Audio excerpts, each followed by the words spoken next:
सुनेने तिच्या सासूला तिच्या घरी बोलावून घेतले आणि घराची आणि तिच्या पाळीव कुत्र्याची देखभाल करण्यासाठी सांगितले आणि स्वतः तिच्या कुटुंबासमवेत परदेशात फिरायला निघून गेली. महिन्यानंतर जेव्हा ते घरी परतले आणि दार उघडले तेव्हा समोरचे दृश्य पाहून त्यांच्या पायाखालची जमीनच सरकली, कारण तिथे सासूबाई तर. आज सकाळी जेव्हा प्रकाश त्याच्या पाळीव कुत्र्याला फिरवून घरी परतला तेव्हा त्याची बायको सुधा भांडी धुता धुता जोरजोरात आपटत होती. अरे काय झालं सुधा, काही झालंय का? प्रकाशने विचारलं. तेव्हा सुधा म्हणाली, आपले दिवस कधी बदलणार देव जाणे. लोक सुट्ट्यांमध्ये बाहेर परदेशात फिरून येतात, पण आपण भारत सुद्धा पाहिलेला नाही. किती दिवसांपासून सांगत आहात की आपणही इतर लोकांसारखे बाहेर कुठे फिरायला जाऊ. आपली दोन्ही मुलंही किती वेळा बोलले तुम्हाला, पण तुम्ही अजूनही कुठेच फिरायला जायचं साधं नाव काढत नाही. सुधा बोलतच चालली होती, पण प्रकाशला त्याचा काहीच फरक पडला नाही आणि तो पेपर वाचत खाली खुर्चीवर जाऊन बसला. सुधा पुन्हा म्हणाली, कालच माझ्या एका मैत्रिणीचा फोन आला होता. फ्रान्सला फिरायला गेले आहेत ती लोक. आयफेल टॉवरच्या खाली उभा राहून फोटो काढून पाठवले तिने मला. किती सुंदर दृश्य दिसत आहे.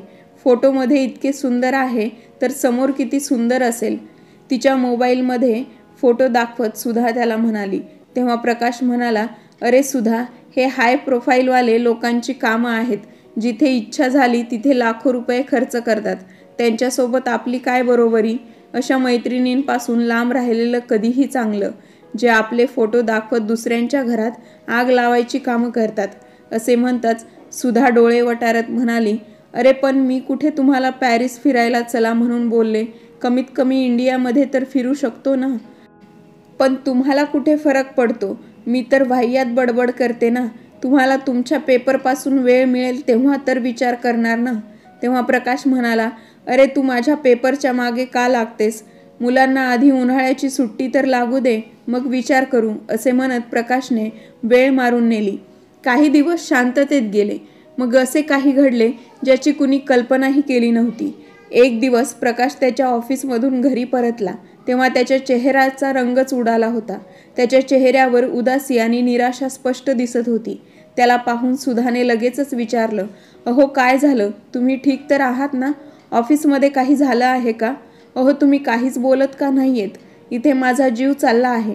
तेव्हा प्रकाशने सांगितले की बोलायला आता उरलंच काय आहे? हे घे, स्वतःच्या डोळ्यांनी पाहून घे. असे म्हणत प्रकाशने त्याच्या खिशातून एक लेटर काढून सुधाच्या हातात दिले. तेव्हा मुलांनी प्रश्नार्थक नजरेने ते लेटर उघडून पाहिले तर त्यांना धक्काच बसला. हे पाहून सुधा आणखीनच घाबरली. तिने पटकन त्यांच्या हातातून ते लेटर घेतले आणि वाचू लागली. तीही आश्चर्यचकित झाली. तिच्या चेहऱ्यावर खुशीचा ठिकाणाच उरला नव्हता. आश्चर्याने प्रकाशकडे पाहत तिने विचारले की खरंच तुमचं प्रमोशन झालं आहे? तर प्रकाश हसत हसत म्हणाला, बायको, फक्त प्रमोशनच नाही तर कंपनीकडून 5 लाख रुपयांचा बोनस आणि परदेशात फिरायला फॅमिली टूर पॅकेजही मिळालं आहे. हे ऐकून सुधाचा आपल्या कानांवर विश्वासच बसेना. पुन्हा प्रकाश म्हणाला, तर मॅडम कसं वाटलं सरप्राईज? उशिरा का होईना पण तुझी इच्छा पूर्ण करेल तुझा हा नवरा. अहो मग हे आधी का नाही सांगितलं? तुम्ही तर माझा जीवच घेतला होता. सुधा हसतच म्हणाली. तेव्हा दोघं मुलं आनंदाने उड्या मारत म्हणाले, युअर वर्ल्ड बेस्ट पप्पा. आम्ही आत्ताच आमच्या मित्रांना जाऊन सांगतो. असे म्हणत दोघं मुलं बाहेर पळाली. मग सुधाने उत्साहाने विचारलं, बरं हे तर सांगा की आता आपल्याला जायचं कुठे आहे? पुढच्या आठवड्यात फ्लाईट आहे. याचा अर्थ फक्त 7 दिवस आहेत आपल्याकडे तयारी करण्यासाठी. विचार करत सुधा स्वयंपाकघरात निघून गेली. रात्री जेवण करतानाही परदेशात फिरण्याच्याच गप्पा सुरू होत्या. तितक्यात प्रकाश म्हणाला, मी उद्या बँकेतून पैसे काढून आणतो. तुम्ही तुमच्या सामानाची लिस्ट तयार करून ठेवा. आपण उद्याच खरेदीला जाऊया. प्रकाश काही बोलण्याआधीच दोन्ही मुलांनी आपापल्या वस्तू सांगायला सुरुवात केली आणि नेहमीप्रमाणे दोन्ही मुलं बोलताना पाहून त्यांचा कुत्रा टायगरही भुंकायला लागला. यावेळी प्रकाश आणि सुधा यांचे लक्ष त्यांच्या कुत्र्याकडे गेले आणि दोघेही आश्चर्याने एकमेकांकडे पाहू लागले. तेव्हा प्रकाश म्हणाला, सुधा, परदेशात गेलो तर टायगरला कुठे सोडणार? मग सुधा पण विचार करू लागली आणि म्हणाली, मी पण हा विचार केला नाही. सर्वजण विचार करत होते की आता काय करावे. मग मुलं म्हणाली, मम्मी टायगरला आपण आजीच्या घरी सोडूया. सुधा काही बोलण्याआधीच मुलांनी ताबडतोब त्यांच्या आजीला फोन लावून त्यांच्या आईकडे दिला. आई कशी आहेस? सुधाने असे विचारले असता पलीकडून तिच्या आईचा आवाज आला, मी ठीक आहे बेटी, तू कशी आहेस? हो, आम्ही सर्व ठीक आहोत. खरं तर आम्ही परदेशात जाणार होतो, पण टायगरला कुठे सोडायचे ते समजत नव्हतं. त्याला काही दिवस ठेवले तर. सुधा पुढे काही बोलणारच त्याआधीच तिची आई म्हणाली, त्याचं काय आहे ना बेटी, तुझी वहिनी काही दिवसांपासून तिच्या माहेरी आहे आणि माझेही गुडघे दुखत आहेत, त्यामुळे मला हे काम करता येणार नाही. मग काही विचार करून तिची आई म्हणाली, आमचे शेजारी परदेशात गेले की त्यांच्या कुत्र्यांना डॉग केअर सेंटरमध्ये सोडतात. तुम्ही लोकही त्याला तिथे सोडा. ठीक आहे आई, काही हरकत नाही, असं म्हणत तिने फोन ठेवून दिला. दुसऱ्या दिवशी प्रकाशने जवळच्या डॉग केअर सेंटरमध्ये जाऊन चौकशी केली, पण निराश होऊन घरी परतला. अहो, टायगरला कुठे सोडण्याची व्यवस्था केली की नाही? सुधाने विचारल्यावर प्रकाश म्हणाला, नाही सुधा, डॉग केअर सेंटरमध्ये एका दिवसाचे 2,000 रुपये लागतील. अरे देवा, इतके पैसे द्यावे लागतील? हो, शिवाय तुम्ही जितके दिवस बाहेर राहिलात तितके दिवस घराच्या सुरक्षेसाठी गार्डची गरजही भासेल. त्याचाही खर्च कमीत कमी 1,000 रुपये प्रतिदिन असेल आणि महिन्याभराचा विचार करता बराच खर्च येईल. हे ऐकून सुधा आणि दोन्ही मुलंही अस्वस्थ झाली. तेव्हा प्रकाश म्हणाला, जर व्यवस्था केली गेली नाही तर परदेशात जाण्याचा कार्यक्रम रद्द करावा लागेल. हे ऐकून त्यांचा मुलगा बोलू लागला, म्हणाला, पप्पा असेच करतील, मला माहीत होतं. मी तुमच्याशी कधीच बोलणार नाही, असं बोलून तो रागावून त्याच्या खोलीत निघून गेला. तेव्हा सुधा म्हणाली, अहो, त्यापेक्षा तुमच्या आईला येथे का नाही बोलावून घेत? तेव्हा प्रकाश म्हणाला, हे तू काय बोलत आहेस सुधा? आई येथे येऊन कशी राहू शकते? अहो, जरा शांतपणे विचार करा. जर तुमची आई येथे आली तर ना आपल्याला घरात सुरक्षेसाठी काळजीची गरज लागणार, ना आपल्याला टायगरची काळजी घेण्यासाठी काही अतिरिक्त खर्च करावे लागणार. शिवाय आपले घरही स्वच्छ नीटनेटके राहील आणि झाडांनाही वेळोवेळी पाणी दिले जाईल. सुधाचे म्हणणे ऐकून प्रकाश म्हणाला, ठीक आहे, पण तुला माझ्या आईला फोन करून येथे बोलवावे लागेल. ती जुन्या विचारांची खेडेगावात राहणारी बाई आहे, म्हणून या कारणास्तव आपण तिला आजपर्यंत येथे कधी बोलावले नव्हते. आपण येथे आरामाचं जीवन जगतो आणि ती तिथे बिचारी एकटीच खेडेगावात राहते. आज जेव्हा आपल्याला तिची गरज भासली तेव्हा आपण तिला येथे बोलावत आहोत, ही चांगली गोष्ट नाही. सुधा म्हणाली, अहो, पण आपण त्यांना सांगायचंच नाही ना की आपण त्यांना आपल्या घराच्या आणि टायगरच्या रक्षणासाठी बोलावत आहोत. तुम्ही फक्त आईला फोन करा, त्यांच्याशी मी बोलते, असे म्हणत तिने प्रकाशला आईला फोन करण्यासाठी सांगितले. नमस्कार आई, कशा आहात तुम्ही? मी बरी आहे सुनबाई, येथे बसून आता मला तुमचीच आठवण येत होती, जानकीताईंनी सांगितले. तेव्हा सुधा म्हणाली, आई, जर तुम्हाला आमची एवढीच आठवण येत आहे तर तुम्ही काही दिवसांसाठी येथे राहायला का नाही येत? तेव्हा जानकीजी म्हणाल्या, अरे नाही बेटा, त्यापेक्षा तुम्ही सगळेच कधीतरी मला भेटायला या, आता मला येणे शक्य नाही. तेवढ्यात सुधा म्हणाली, अहो आई, सगळंच प्रेम जर गावकऱ्यांवर उधळलात तर आमच्यासाठी काय उरणार? तुमच्या नातवंडांनाही तुमच्या प्रेमाची गरज आहे. अरे सुनबाई, माझं प्रेम आणि आशीर्वाद तर सदैव तुमच्या पाठीशीच आहेत. सुधा म्हणाली, इतक्या लांबून आशीर्वाद कसा मिळेल? तुम्हाला माहीत आहे आई, काल तुमची नातवंडसुद्धा तुम्हाला खूप मिस करत होती. त्या दोघांना सुट्टी तुमच्यासोबत घालवायची आहे, म्हणूनच मी म्हणते, आजच तुमचे कपडे बॅगमध्ये ठेवा आणि ट्रेन पकडून इकडे या. इतक्या वर्षांनी सून इतकं प्रेमाने आणि आपुलकीने बोलवत आहे हे पाहून जानकीजींना खूप आनंद झाला. त्या स्वतःवर नियंत्रण ठेवू शकल्या नाहीत आणि मोठ्या आनंदाने मुलाच्या आणि सुनेच्या घरी जाण्याची तयारी करू लागल्या. जानकीजी यांचे पती 2 वर्षापूर्वीच देवाघरी गेले होते. ते जिवंत असताना संपूर्ण गावात त्यांचा खूप आदर होता. जानकीजी साध्या स्वभावाच्या असल्या तरी त्यांचे पती गेल्यानंतर जानकीजी गावातल्या घरात एकट्याच राहत होत्या, पण गावातल्या सगळ्यांनी त्यांची पूर्ण काळजी घेतली. गावातील मुलांनीही त्यांना कधी एकटे सोडले नाही. अनेकदा सगळी मुलं त्यांच्याकडे यायची आणि जानकीजी त्यांना गोष्टी सांगायच्या. गावात कोणाला काही अडचण आली तर जानकीजी त्यांना मदत करायला सदैव तत्पर असायच्या आणि म्हणूनच गावातील प्रत्येक माणसाच्या मनात त्यांच्याबद्दल प्रेम आणि आदर होता. त्यांच्या पतीला निवृत्ती वेतन मिळत होते, जे त्यांच्या मासिक खर्चासाठी पुरेसे होते. त्यांनी आनंदाने बेसनाचे लाडू, खवा बर्फी आणि काही फराळ तयार केले. त्यांच्या मदतीसाठी त्यांच्या शेजारच्या महिलाही स्वतःहून आल्या होत्या. दुसऱ्या दिवशी त्यांच्या घराची जबाबदारी गावातील लोकांवर सोपवून जानकीजी ट्रेनमध्ये चढल्या आणि सुमारे 2 तासाच्या प्रवासानंतर आपल्या मुलाच्या शहरात पोहोचल्या. स्टेशनवर पोहोचल्यावर तिथे त्यांचा मुलगा, सून आणि नातवंडे त्यांची आतुरतेने वाट पाहत होते. त्या ट्रेनमधून उतरल्यावर मुलगा आणि सून दोघांनी पाया पडून त्यांचे आशीर्वाद घेतले. त्यानंतर दोन्ही मुलांनी धावत येऊन आजी आजी म्हणत त्यांना मिठी मारली. आपल्या मुलांचे प्रेम आणि वात्सल्य पाहून जानकीजी भारावून त्यांना आशीर्वाद देत राहिल्या. सर्वजण कारने घरी पोहोचले. दार उघडले तर समोर अनोळखी व्यक्ती दिसल्याने टायगर त्यांच्यावर भुंकायला लागला. पण जानकीजींनी त्याच्या अंगावरून मोठ्या प्रेमाने हात फिरवला तेव्हा तो पूर्णपणे शांत झाला. हे पाहून सुधाला खजिना सापडल्यासारखा आनंद झाला, कारण टायगरला त्या सांभाळून घेतील याची खात्री झाली होती. खेडेगावात साधे सरळ जीवन जगणाऱ्या जानकीजींना आपल्या मुलांच्या आणि सुनेच्या घरातील सुखसुविधा पाहून आश्चर्य वाटले. त्यांची सून सुधा त्यांची खूप काळजी घेत होती. प्रकाश त्यांची सर्व प्रकारे काळजी घेत असताना दोन्ही मुलांनीही आजीची खूप काळजी घेतली. असे 3-4 दिवस चालले आणि मग एके दिवशी सुधा जानकीजींना सर्व घरची कामे समजावू लागली की टायगरला काय खायला आवडतं, त्याचे अन्न कुठे ठेवले आहे, घरातील किराणा सामान कुठे आहे, वगैरे वगैरे. आणि हो आई, टायगरला सकाळ संध्याकाळ बाहेर पार्कमध्ये फिरायला घेऊन जात जा. तुमची तब्येतही चांगली राहील आणि टायगर घरात घाणही करणार नाही. तिचे बोलणे ऐकून जानकीजी कधी काम समजावून घेऊ लागल्या तर कधी प्रश्नार्थक नजरेने सुधाकडे पाहू लागल्या. मग काही वेळाने त्या म्हणाल्या की बरं झालं जे तुम्हाला सर्व काही सांगितले. आता तुम्ही बघाच, मी तुम्हाला छान छान स्वादिष्ट पदार्थ तयार करून खायला देईन. पण त्याआधी मी तुमच्यासाठी घरवून स्वतःच्या हाताने लाडू आणि बर्फी बनवून आणली आहे. मुलांना खूप आवडेल असे म्हणून त्यांनी आपल्या बॅगेतून सामान काढले आणि आनंदाने गोलू आणि पिंकीला खाऊ घालू लागल्या. तेव्हा तिथे काही सुटकेस आणि बॅग ठेवल्याचे त्यांनी पाहिले. त्यांनी आश्चर्याने विचारले, हे काय आहे सुनबाई, तुम्ही कुठे जात आहात का?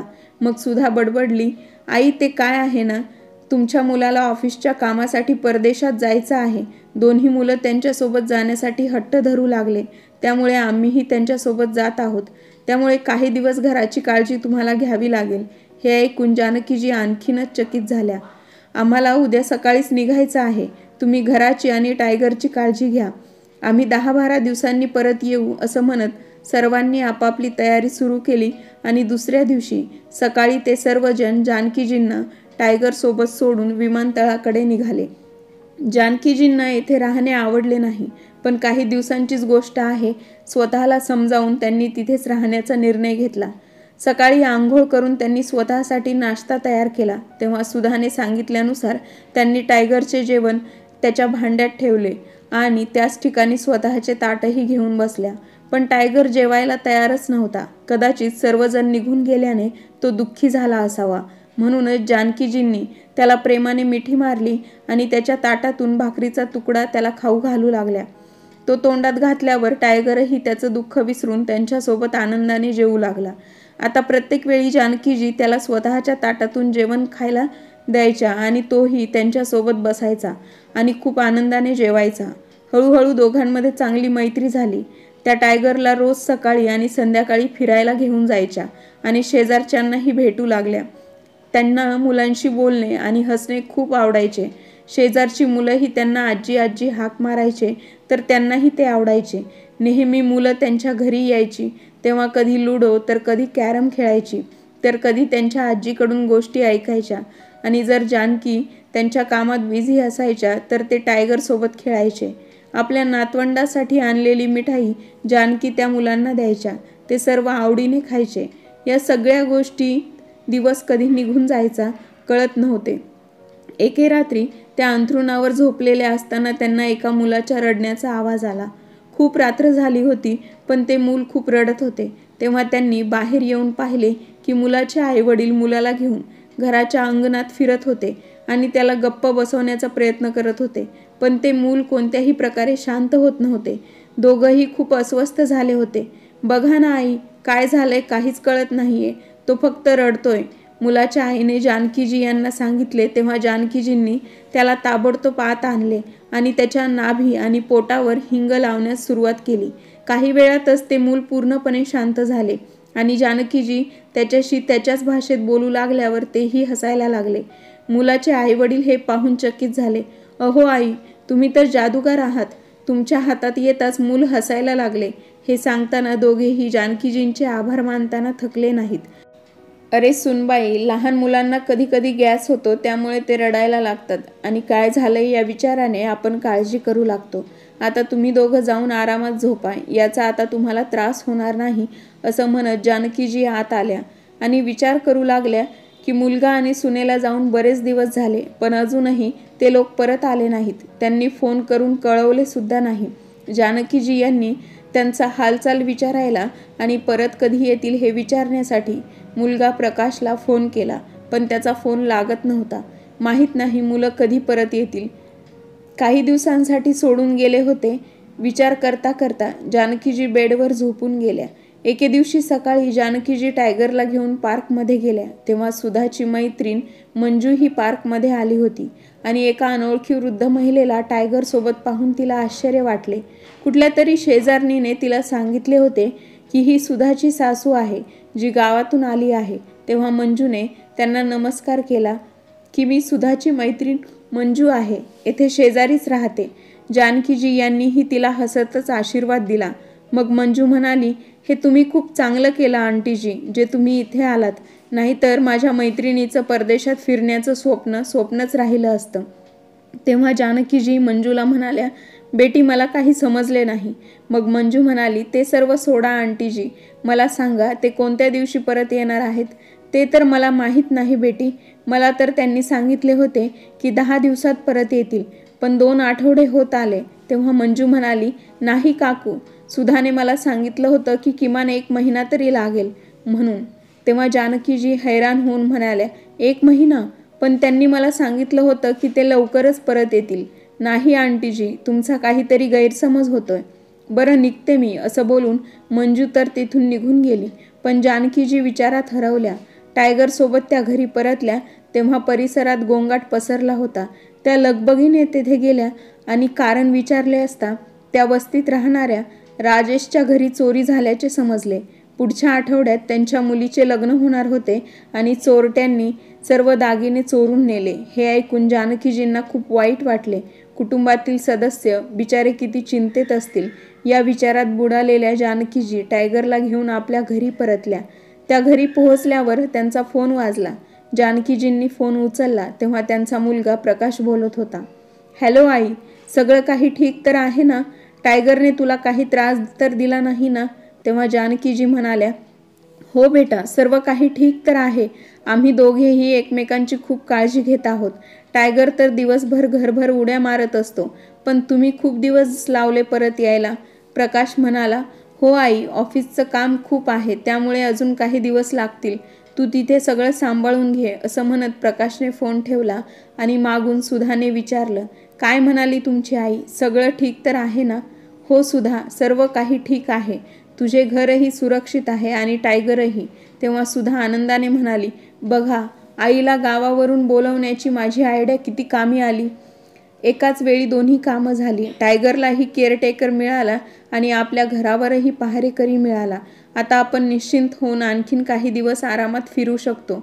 प्रकाश म्हणाला, हो सुधा, आयडिया तर तू अगदी बरोबर दिली होतीस. अन्यथा एकूण सुरक्षा खर्च आणि टायगरला डॉग केअर सेंटरमध्ये ठेवण्याचा खर्च लाख रुपये झाला असता.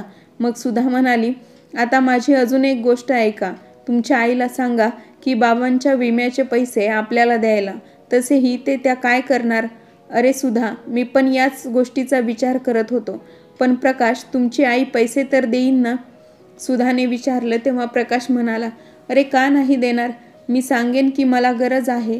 आणि असंही मी आईला माझ्या प्रमोशनबद्दल सांगितलं कुठे? तिला एवढंच माहीत आहे की आपण ऑफिसच्या कामासाठी परदेशात आलो आहोत, फिरायला नाही.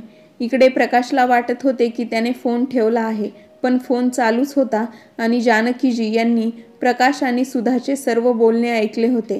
आपल्या मुलांचे आणि सुनेचे विचार जाणून त्यांच्या पायाखालची जमीनच सरकली. त्यांना विश्वासच बसत नव्हता की त्यांची मुलं त्यांच्या स्वार्थासाठी किती खालच्या पातळीवर जाऊ शकतात.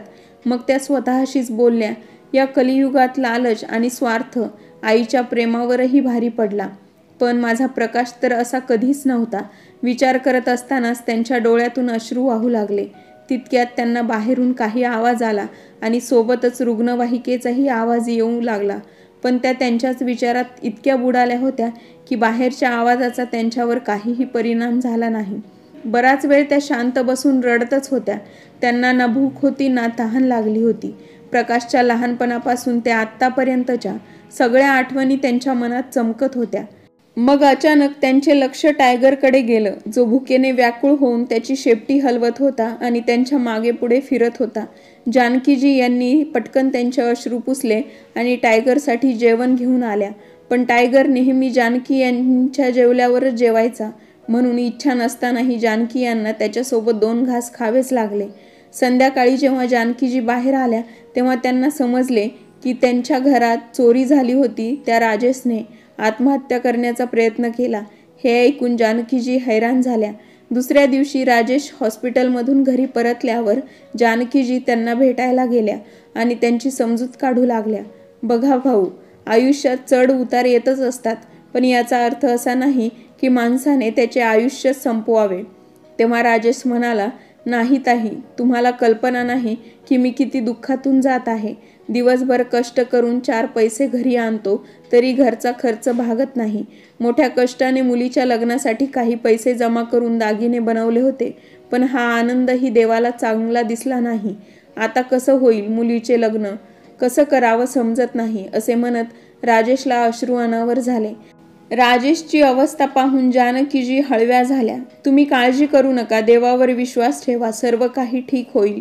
एका मुलीच्या वडिलांची असहाय्यता जानकीजी यांच्याकडून पाहिली गेली नाही आणि दुसऱ्याच दिवशी त्यांनी त्यांच्या गावी फोन केला आणि शेजाऱ्यांना 1 लाख रुपये पाठवण्यास सांगितले आणि गावी परतल्यावर ते परत करीन असेही सांगितले. आता गावात जानकीजींचे बोलणे कोण टाळणार. दुसऱ्याच दिवशी पैसे त्यांच्यापर्यंत पोहोचले. पैसे घेऊन जानकीजी राजेशच्या घरी गेल्या आणि सर्व पैसे त्यांना दिले. हे पाहून राजेश हैराण होऊन म्हणाला, हे काय आहे. उघडून पाहिले तर त्यात एवढे पैसे पाहून तो हैराण झाला. एवढे पैसे. तर जानकीजी म्हणाल्या, आता तुमच्या मुलीचं लग्न होईल ना. तेव्हा राजेश म्हणाला, अरे नाही नाही, मी हे पैसे घेऊ शकत नाही. भाऊ, ही फक्त तुमची मुलगी नाही तर आमचीही मुलगी आहे. जर तुम्ही नकार दिला तर मला ते आवडणार नाही. मला तुमची मोठी बहीण समजून ठेवून घ्या ते. तेव्हा राजेश पाणावलेल्या डोळ्यांनी म्हणाला, तुमचे हे उपकार आम्ही लोक कसे फेडणार. तेव्हा जानकीजी म्हणाल्या, भाऊ, एक माणूस दुसऱ्या माणसाच्या कामी नाही येणार तर आणखीन कोण येणार. माणुसकीच्या नात्याने मदत करणे हे प्रत्येक माणसाचे कर्तव्यच आहे. यात कोणतेही उपकार नाहीत. आजूबाजूच्या लोकांनी जानकीजी यांचे तोंड भरून कौतुक केले आणि त्यांची मदत पाहून बाकीचे लोकही राजेशच्या मदतीसाठी पुढे आले आणि लग्न खूप छान पार पडलं. आता जानकी घरी आल्याच होत्या की त्यांची सून सुधाचा फोन आला. आई, आम्ही उद्या दुपारपर्यंत घरी पोहोचणार, त्यामुळे छान स्वयंपाक करून ठेवा आणि घर छान स्वच्छ नीटनेटके करून ठेवा. मला घर अगदी तसेच हवे जसे मी सोडून गेली होती. ठीक आहे सुनबाई, असं म्हणत जानकी यांनी फोन ठेवला. दुसऱ्या दिवशी सकाळी जानकी खूप लवकर उठल्या. आज त्यांच्या पतीची पुण्यतिथी होती, म्हणून त्यांनी सकाळी लवकर आंघोळ केली आणि देवाला अन्न अर्पण करण्यासाठी तयार होऊन हलवा पुरी बनवू लागल्या. गोरगरिबांना वाटण्यासाठी काही अन्न तयार केले. टायगरला घरी सोडून त्या मंदिरात निघाल्या. त्यांच्या पतीच्या आत्म्याला शांती मिळावी म्हणून प्रार्थना केली. मंदिरातून बाहेर आल्या आणि गरिबांना अन्न वाटू लागल्या. तेव्हा त्यांची नजर एका म्हाताऱ्या बाईवर पडली. जानकीजी त्या बाईजवळ पोहोचताच त्या बाईने पदराने तोंड लपवले. त्या बाईकडे पाहून ती ओळखीची वाटत होती, पण जानकीजी जेव्हा त्यांच्या हातात प्रसाद देऊ लागल्या तेव्हा त्यांची नजर त्या महिलेच्या हातावर पडली, ज्याच्यावर छाया असं लिहिलं होतं. पाहता क्षणी जानकीजी यांच्या अंगावर काटा आला. छाया, तू माझी मैत्रीण छाया आहेस ना, असे म्हणत त्यांनी पदर बाजूला केला. तेव्हा अश्रूंनी भरलेले डोळे घेऊन छायाजी जानकीसोबत डोळ्यात डोळे घालून पाहू शकल्या नाहीत. हे सगळं कसं घडलं? छाया, तू तर तुझ्या मुलांमध्ये खूप खुश होतीस. गाव सोडून शहरात आली तेव्हा त्यांच्यासोबत अगदी आरामात राहत होतीस. तेव्हा छायाजी रडत म्हणाल्या, काय सांगू जानकी, दोन्ही मुलांना मोठ्या शहरात चांगली नोकरी मिळाली होती म्हणून आम्ही स्वतःला धन्य समजत होतो. त्यानंतर दोन्ही मुलगी आणि सूनही त्यांच्यासोबत आम्हालाही येथे घेऊन आल्या. आम्हीही त्यांच्यासोबत खूप खुश होतो. 3 महिने मोठ्या मुलाकडे तर 3 महिने लहान मुलाकडे राहू लागलो. 3 महिन्यांपूर्वी माझ्या नवऱ्याचे निधन झाले. तेव्हा मुलांनी गावाकडची जमीन विकायला सांगितली. गावातील लोकांनी मला खूप समजावले की तू जिवंत असेपर्यंत तरी जमीन विकू नकोस. तू गेल्यानंतर अशीही त्यांचीच होणार आहे. मग घाई कसली आहे? पण मी कुणाचेच ऐकले नाही. मला वाटले की आता म्हातारपण मुलांसोबतच घालवायचे आहे तर मग जमीन मुलांना देण्यात काय हरकत आहे. पण त्यांचा वाटा घेतल्यानंतर मोठा मुलगा पत्नी आणि मुलांसह परदेशात निघून गेला. नंतर लहान मुलाने माझी जबाबदारी घेण्यास स्पष्ट नकार दिला. माझ्या एका चुकीच्या निर्णयामुळे आज मला असे ठोकर खाण्याची वेळ आली आहे. 2 मुलं असूनही माझे स्वतःचे असे कोणी नाही. विचार करते की एखाद्या वृद्धाश्रमात निघून जावं, असे म्हणत छायाजी ढसाढसा रडू लागल्या. जानकीजी यांनी त्यांचे अश्रू पुसले आणि म्हणाल्या, वृद्धाश्रमात कशाला? तू माझ्यासोबतच चल. जानकीजी त्यांच्या मैत्रिणीला घरी घेऊन आल्या. छाया, मी नाश्ता बनवते, तोपर्यंत फ्रेश होऊन ये आणि हे लाडू खा. मी माझ्या हातांनी बनवले आहेत. मुलांसाठी आणले होते पण त्यांना वेळच नव्हता लाडू खाण्यासाठी. त्यांना परदेशात जे जायचे होते, असे म्हणत जानकीजींचे डोळे भरून आले आणि त्या नाश्ता करायला स्वयंपाकघरात निघून गेल्या. गप्पा मारत दोघी मैत्रिणींनी नाश्ता केला. तेवढ्यात दारावरची बेल वाजली. जानकीजींनी दार उघडले आणि समोर सुधा आणि प्रकाश उभे होते. पण तिच्या घरात एक अनोळखी व्यक्ती पाहून सुधा प्रश्नार्थक नजरेने जानकीजींकडे पाहू लागली. तेव्हा जानकीजी म्हणाल्या, ही माझी मैत्रीण आहे. बिचारी खूप उदास आणि दुःखी होती म्हणूनच मी तिला माझ्यासोबत. जानकीजी पुढे काही बोलणार तितक्यात मध्ये सुधा त्यांच्यावर भडकली. हो, आम्ही इथे धर्मशाळाच उघडून ठेवली आहे ना, जे कोणालाही घरात उचलून घेऊन आल्या. आणि हे किती दिवसापासून सुरू आहे समाजसेवा. हे तू काय बोलत आहेस सुनबाई? जानकीजी हैराण होऊन विचारले. तर प्रकाश मध्येच म्हणाला, बरोबर तर बोलत आहे आई सुधा. हे आमचं घर आहे, वृद्धाश्रम नाही. हे ऐकून जानकीजी स्तब्ध उभ्या राहिल्या आणि मग म्हणाल्या, हो, तुमचं म्हणणं बरोबर आहे. हे तुमचंच घर आहे, माझं नाही. कारण तुमच्या गैरहजेरीत मी या घराचे आणि टायगरचे रक्षण करू शकले म्हणून तुम्ही मला या घरात बोलवले होते. एका चौकीदारापेक्षा जास्त काय किंमत आहे माझी या घरात? मग मी कोणत्या हक्काने माझ्या मैत्रिणीला या घरात घेऊन आलते? आता जर या घराचे मालक या घरात आले आहेत तर मग आता या चौकीदाराचे काय काम तुमच्या घरात? कदाचित आमच्यासारख्या लोकांसाठी जागा नाही, पण माझ्या गावात आणि गावकऱ्यांच्या मनात भरपूर जागा आहे. संध्याकाळच्या ट्रेनने मी माझ्या मैत्रिणीला माझ्यासोबत माझ्या गावी घेऊन जाईन. बोलता बोलता जानकीजी यांच्या डोळ्यात अश्रूंच्या धारा वाहू लागल्या. तर गोलू आणि पिंकी दोघे येऊन आजीच्या पायाला बिलगले आणि रडतच म्हणाले की नाही आजी, तू आम्हाला सोडून कुठेही जाणार नाहीस. जानकीजींनी दोन्ही मुलांचे चुंबन घेतले आणि म्हणाल्या, अरे बेटा, मी तुम्हाला भेटली, माझ्यासाठी हेच पुरेसे आहे. माझे प्रेम आणि आशीर्वाद सदैव तुमच्या पाठीशी राहतील. फक्त माझी एक गोष्ट नेहमी लक्षात ठेवा. आयुष्याच्या प्रत्येक टप्प्यावर आईवडीलच असतात जे निस्वार्थपणे आपल्या मुलांची काळजी घेतात आणि आपल्या मुलांना मदत करतात. त्या बदल्यात आपल्या मुलांकडून काहीही अपेक्षा करत नाहीत. डोळे झाकून ते आपल्या मुलांवर विश्वास ठेवतात. म्हणूनच तुम्ही दोघेही आईवडिलांचा विश्वास अजिबात तोडू नका. कारण जेव्हा विश्वास तुटतो ना, तेव्हा दोघांनाही खूप वाईट वाटतं. जानकीजींचे म्हणणे ऐकून सुधा आणि प्रकाश यांना आपली चूक झाल्यासारखे वाटू लागले. तेव्हा जानकीजी त्यांची सून सुधाला म्हणाली, सुनबाई, तुझं घर अगदी तसेच आहे जसं तू सोडून गेली होतीस. तरीही या मोलकरणीकडून काही चुकलं असेल तर मला क्षमा कर. नाही आई, हे तुम्ही काय बोलत आहात? सुधा बोलली.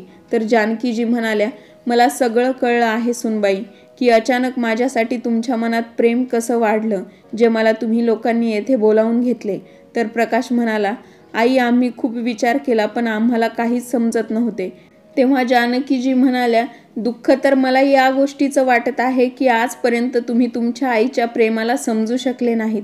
आणि सुनबाई, तू तर आई आहेस ना, आणि तरीही आईच्या प्रेमासोबत असा खेळ खेळलास. जर तू मला स्पष्टपणे सांगितले असतेस तर मी तुला मदत केली नसती का? मी तर माझा जीव दिला असता तुमच्यासाठी. मग तरीही का म्हणून माझ्या भावनांशी खेळ खेळलात? आणि हो बेटा, तुझ्या वडिलांच्या विम्याच्या ज्या पैशावर तुझा डोळा आहे ते पैसे मिळवण्यासाठी नवीन नाटकं करू नकोस.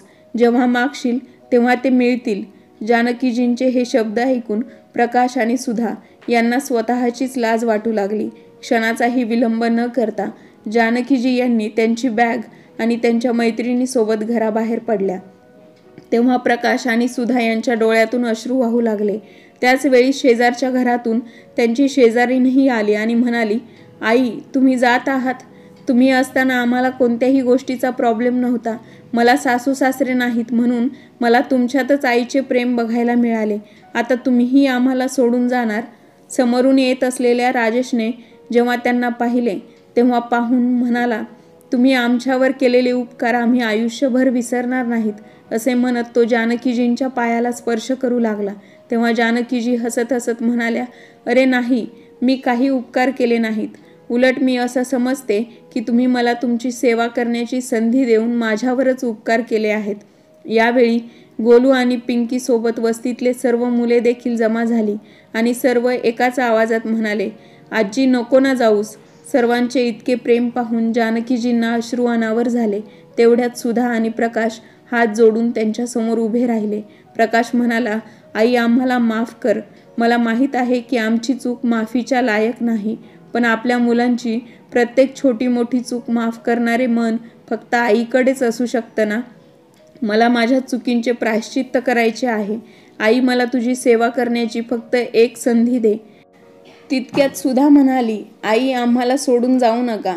तुम्ही दोघीही येथेच राहा. मी वचन देते की आम्ही तुम्हाला पुन्हा कोणतीही तक्रार करण्याची संधी देणार नाही. तेव्हा जानकीजी म्हणाल्या, माझ्या मुलांनो, तुम्हाला तुमची चूक कळाली. माझ्यासाठी एवढंच पुरेसे आहे. मला तुमच्याकडून काही तक्रार नाही, पण मला गावी जायचं आहे. तिथे माझं स्वतःचं घर आहे.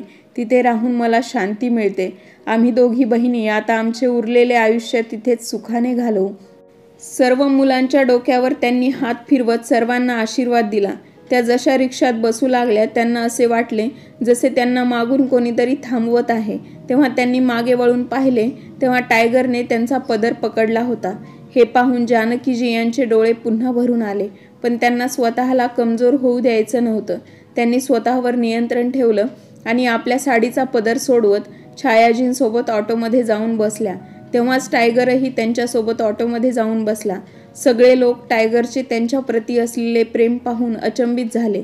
जानकीजींनी त्याला लाख समजावण्याचा प्रयत्न केला, पण तो त्यांच्यापासून दूर जायला तयारच नव्हता.